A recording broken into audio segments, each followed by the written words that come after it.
Deus quer falar comigo em coisas tão pequenas, nas coisas simples. Deus quer falar comigo em coisas tão pequenas. Nós estamos aqui mais uma vez para refletir a respeito do Evangelho deste próximo domingo, que será o terceiro domingo do tempo comum. Aqui quem fala é o Padre Paulo Ricardo e quero convidar você, nos próximos minutos, realmente a se deixar iluminar pela luz do Evangelho. Aliás, é de luz mesmo que fala o Evangelho logo no início, né? Nós, esse domingo, vamos proclamar o Evangelho de São Mateus, capítulo 4, versículos de 12 a 23. O Evangelho começa solene, mostrando Jesus que vai para a Galileia e aí se cumpre a profecia de Isaías. O povo que andava nas trevas viu uma grande luz. Vamos então nos deixar iluminar por essa luz de Jesus nesses próximos minutos, para que Ele realmente ilumine nosso coração e nós possamos mudar as nossas vidas, como Ele mudou a vida dos discípulos neste Evangelho. O Evangelho desse domingo narra a vocação de 4 apóstolos. São 2 pares de irmãos, Pedro e André, Tiago e João. Os irmãos, eles tinham uma pequena empresa de pescaria ali às margens do Mar da Galileia, e Jesus então faz o chamado. O Evangelho de São Mateus, ele é bastante resumido, né?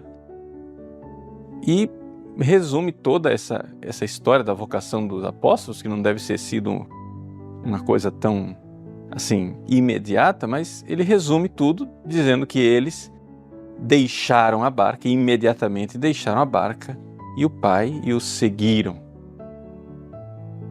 O que quer dizer seguir Jesus? Aqui Jesus está iniciando esse fenômeno extraordinário, essa realidade fantástica que é a grande família da Igreja.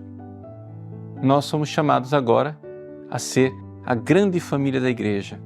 Antes, né, o povo de Deus, antes de Jesus vir ao mundo, o povo de Deus era um povo que pertencia a uma raça, o povo de Israel.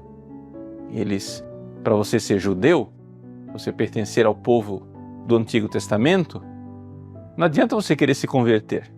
Você tem que nascer judeu. Mas agora, Jesus começa uma nova realidade.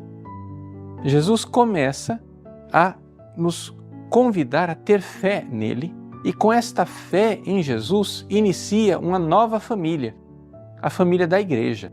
E é exatamente a respeito dessa característica da Igreja como família que eu gostaria de refletir com vocês nesse programa. Então, por que é que a Igreja é uma família? E por que é que, olhando para a Igreja, é que a gente entende realmente o que deve ser uma família? Vamos um pouco refletir sobre isso. Bom, primeira coisa que eu gostaria de dizer é que, infelizmente, nós estamos num mundo onde a família está sendo destruída. E por que é que a família está sendo destruída? Por quê? Porque os relacionamentos entre as pessoas estão virando relacionamento empresarial.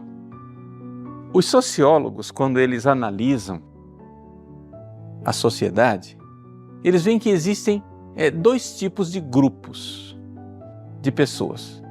É aquilo que eles chamam de grupo primário e de grupo secundário. Desculpa eu estar falando assim, essa linguagem tão teórica, mas se você acompanhar o raciocínio, acho que vai ser importante para você e vai iluminar a sua vida. Olha só, é o seguinte, são 2 tipos de grupos, o grupo primário e o grupo secundário. O grupo primário é um grupo como a família.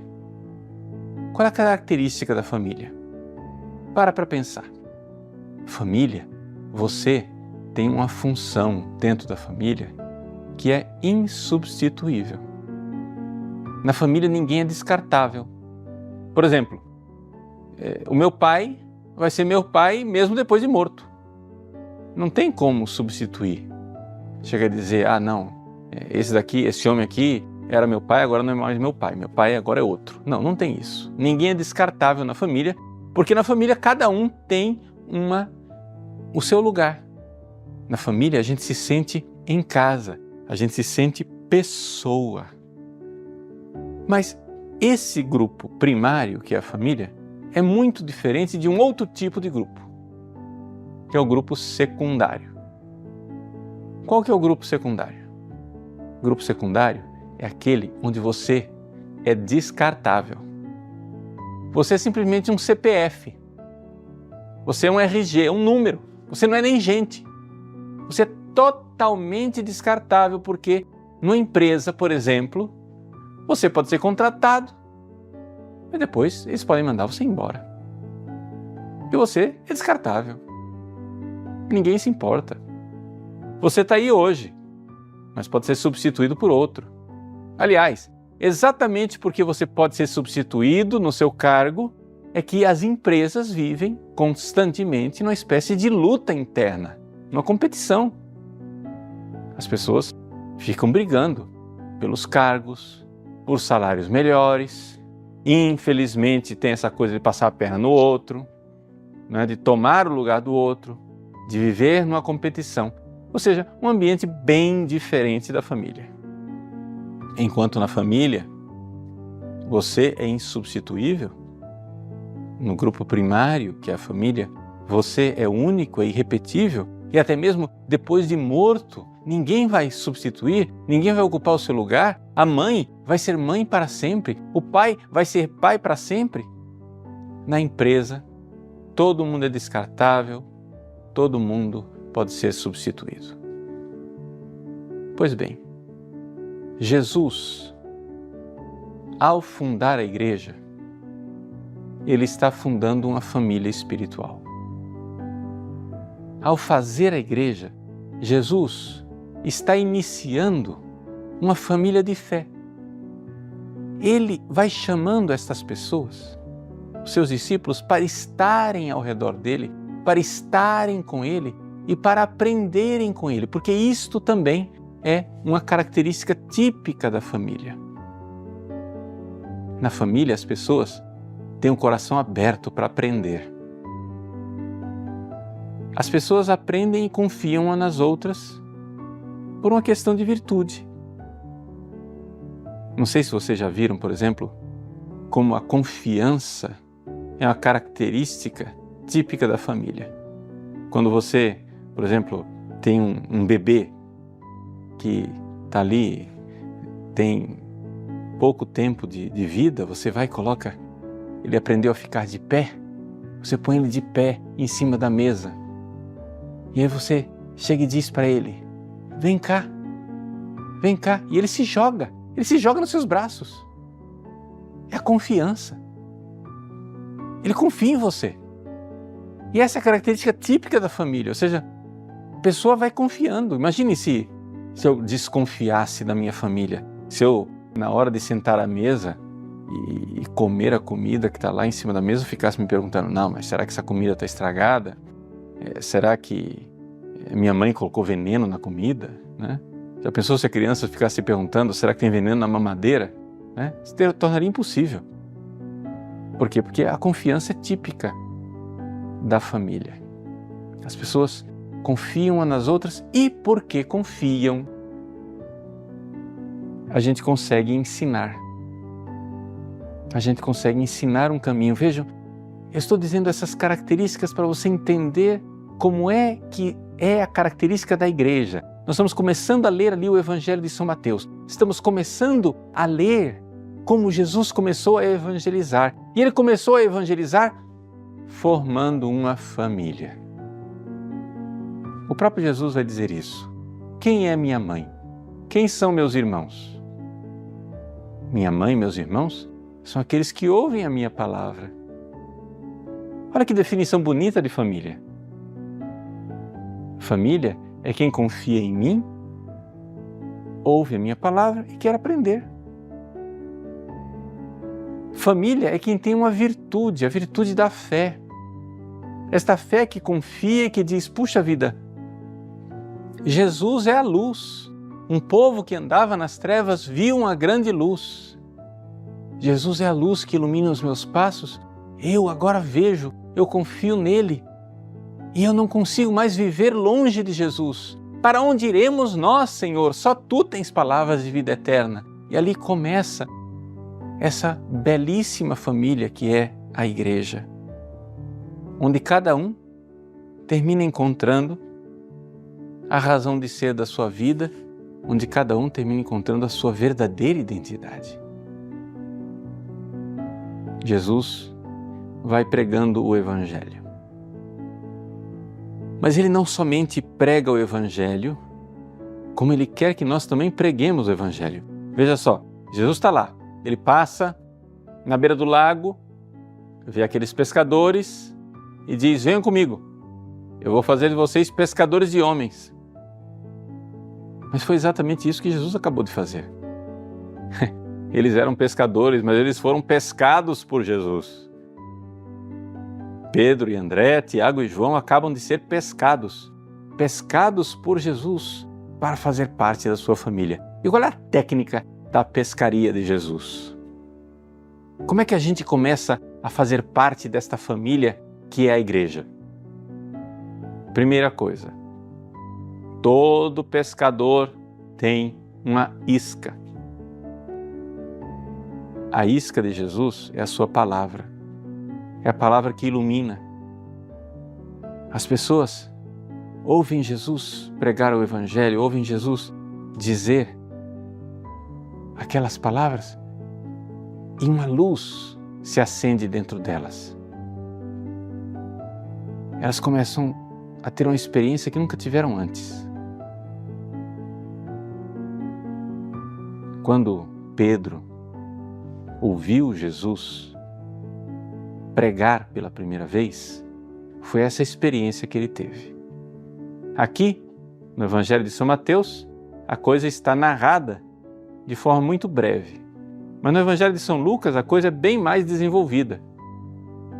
Jesus estava lá, na beira do mar da Galileia, uma multidão o seguia e ele começa a pregar o Evangelho, mas porque a multidão estava comprimindo, Jesus escolhe um barco, entra dentro desse barco e dali daquele barco ele começa a pregar o Evangelho e a dizer as suas palavras de vida eterna. O dono do barco era Pedro. Pedro ouve Jesus falar suas palavras, aquelas palavras vão iluminando o coração de Pedro, vão iluminando o interior dele. E Pedro vai ouvindo aquelas palavras como se ele tivesse esperado por elas a vida inteira. Ele vai ouvindo aquela palavra vai aquecendo o seu coração, do mesmo jeito que Jesus faria naquele caminho de Emaús com os seus 2 discípulos. Jesus prega, aquela palavra ilumina, aquela palavra aquece, aquela palavra vai transformando por dentro. E de repente, Pedro, de tanto ouvir Jesus, Pedro está pescado.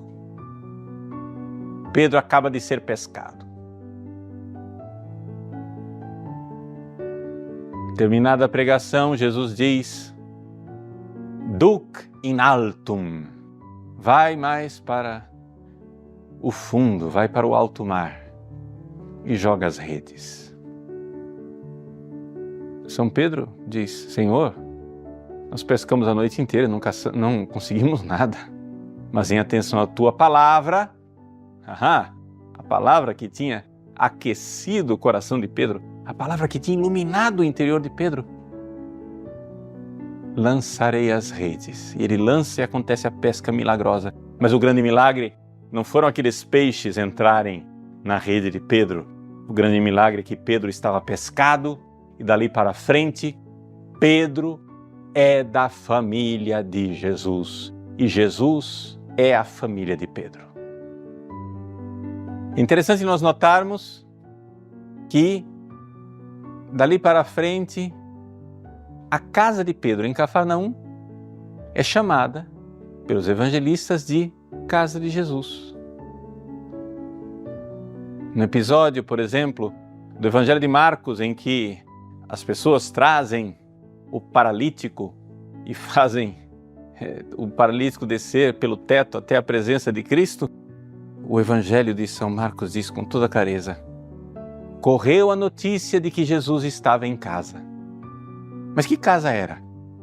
Era a casa de Pedro. Jesus e Pedro são a mesma família. Jesus e Pedro estão juntos. Jesus e Pedro fazem a mesma família, porque agora Pedro é igreja, Pedro é família junto com o Cristo. E dali para frente ele não mais conseguirá viver afastado de Jesus. Para onde iremos nós, Senhor? Só Tu tens palavras de vida eterna. Na família de Cristo, no entanto, Pedro vai também ter que progredir. Ele faz tanta coisa, tanta estripulia.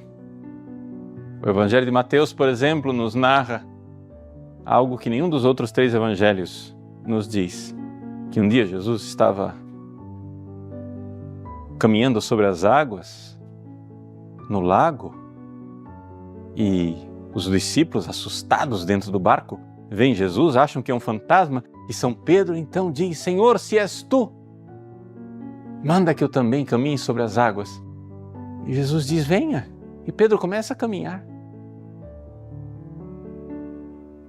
E duvida. E começa a afundar. Somente São Mateus narra este episódio. Mas a gente vê como é fazer parte da família de Jesus. A gente acredita na palavra dele.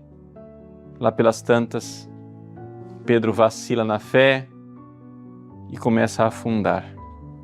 Ser parte da família de Cristo não quer dizer que não haverá altos e baixos. Ser parte desta família que é a igreja não significa que a gente não vai pisar na bola um dia. Mas ser parte da família de Cristo significa que mesmo depois que a gente pisa na bola, como Pedro, que errou, cortou a orelha do servo do sumo sacerdote, negou Jesus 3 vezes, nós seremos capazes de chorar e voltar para casa, porque nós temos a casa do nosso Pai. Para expressar esta experiência de família, Jesus um dia vai narrar no Evangelho de Lucas a parábola do filho pródigo. Muitas vezes os filhos são assim. Os filhos acham que a família os oprime, acham que a família nos sufoca. Assim somos nós. Quantos não têm essa experiência de achar que esta igreja quadrada, esta igreja ultrapassada, retrógrada, está me sufocando, eu quero ser livre, eu quero liberdade, vai, sai, vai para longe, vai para as lonjuras do pecado. Mas um dia cai em si e volta para casa. Como Pedro soube voltar para casa depois da negação. Como Pedro soube voltar para casa quando ele chorou amargamente. Mas foi recebido de volta. Meus queridos, o Evangelho de hoje, o Evangelho desse domingo, é o início de uma aventura fantástica. O início da aventura de quem começa a fazer parte da igreja, começa a fazer parte da família de Cristo e depois já nem se reconhece mais como alguém que seja capaz de viver longe de Jesus. Sim, nós pertencemos a Ele. Nós somos família. Então, aprendamos aqui que igreja é família que nós somos parte desta família e precisamos ser parte dessa família. Mas o que é que está acontecendo? O que é que acontece no nosso mundo quando nós olhamos ao redor? Nós vemos que tudo ao nosso redor está se transformando num grupo secundário. Lembra a diferença entre grupo primário e grupo secundário? O grupo primário é a família, onde você é insubstituível. O grupo secundário é a empresa, onde as pessoas são descartáveis. Mas que coisa terrível quando, por exemplo, nas nossas famílias tudo termina em BO, em boletim de ocorrência na delegacia, quando as famílias começam, os membros das famílias começam uns aos outros a levar as pessoas para a corte de justiça, para brigar nos tribunais. Mas que família que nós nos tornamos quando as pessoas começam a ser descartáveis e já não existe mais a fidelidade matrimonial, existe o divórcio, existe o pai e os pais que abandonam os filhos e os filhos que abandonam os pais que abortam os seus filhos e os filhos que querem fazer logo a eutanásia dos pais. Veja como aquele projeto de família que Jesus veio instaurar no mundo, nos fazendo igreja, vai sendo destruído aos poucos pelo nosso egoísmo, onde nós vamos a cada momento transformando todos os nossos relacionamentos em relacionamento empresarial e descartável, onde tudo termina em direitos trabalhistas, onde tudo termina em tribunal, tudo termina em um número.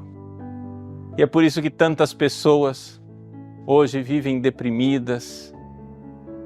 Existe um famoso estudo de um sociólogo chamado Émile Durkheim. Ele fez um estudo famoso sobre o suicídio. E ele descobriu uma coisa. Estatisticamente, o suicídio é muito mais frequente entre pessoas que não têm família. Por isso nós somos uma sociedade suicida. Uma sociedade onde o que reina é a cultura da morte. É a cultura do descartável.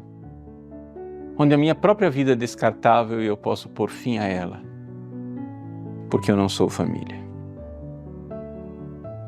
Meus irmãos, no Evangelho de hoje, Jesus nos chama a ser família mais uma vez.